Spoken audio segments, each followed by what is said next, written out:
അധികാരത്തിൽ എത്തണം എന്ന് നിങ്ങൾ ആഗ്രഹിക്കുന്നുണ്ടോ എന്നുള്ളതാണ് ചോദ്യം. ഒരാൾ പോലും ബിജെപി അധികാരത്തിൽ വരണമെന്ന് പറഞ്ഞിട്ടില്ല. ക്യാമ്പസിൽ പോയി ഞങ്ങൾ എന്തെങ്കിലും ഒരു ചോദ്യം ചോദിക്കുന്ന സമയത്ത് 99.9% പേർക്ക് ഒരു അഭിപ്രായമാണെങ്കിൽ 1% ആളുകൾക്കെങ്കിലും ഒരു എതിരഭിപ്രായമാണ്. പക്ഷേ ഇവിടെ ആർക്കും യാതൊരു എതിരഭിപ്രായമില്ല. എന്താണ് അങ്ങനെ ഇത്രയും ഈ ഒരു കാര്യത്തിൽ ഇത്ര ഒറ്റക്കെട്ടാവുള്ള കാരണം എന്താണ്? ഞങ്ങളെല്ലാവരും ആഗ്രഹിക്കുന്നത് അത് തന്നെയാണ്. ബിജെപി ഇനി എന്തൊക്കെ ഇനി തള്ളി മറിച്ചിരുന്നാലും അവർക്കൊരു കൃത്യമായിട്ടുള്ള ഒരു അജണ്ടയുണ്ട്. അതിന്റെ അടിസ്ഥാനത്തിൽ മാത്രമായിരിക്കും ഒരു കാര്യങ്ങളൊക്കെ നടപ്പിലാക്കുക. മനസ്സിലായില്ലേ?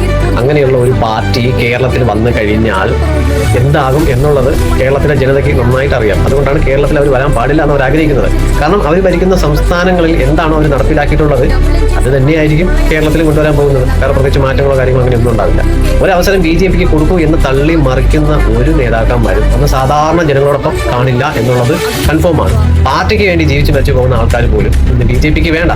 പിന്നെയാണ് സാധാരണ ജനങ്ങൾ. അവർക്കൊരു കൃത്യമായിട്ടുള്ള ഒരു പ്ലാനിംഗ് ഉണ്ട്. അതിന് വേണ്ടിയിട്ടായിരിക്കും അവരെ ഈ പോരാട്ടം. അല്ലാതെ ജനങ്ങളും ഇല്ല, സേവനവും ഇല്ല, ഈ നാട് നന്നാകാനും പോകുന്നില്ല. അങ്ങനെ നന്നാക്കണമെങ്കിൽ അവർ ഈ പറഞ്ഞ അവർ ഭരിക്കുന്ന സംസ്ഥാനങ്ങൾ പോയി നോക്കിക്കഴിഞ്ഞാൽ അറിയാൻ പറ്റും അവർ എന്താണ് ചെയ്തു വെച്ചിട്ടുള്ളത് എന്നുള്ള കാര്യം. ഒരു പോൾ വെച്ചാലോ ബിജെപി എന്ന പാർട്ടി കേരളത്തിൽ വേണ്ട, വരണ്ട എന്ന് ആഗ്രഹിക്കുന്നവർ ഈ വീഡിയോയ്ക്ക് ലൈക്ക്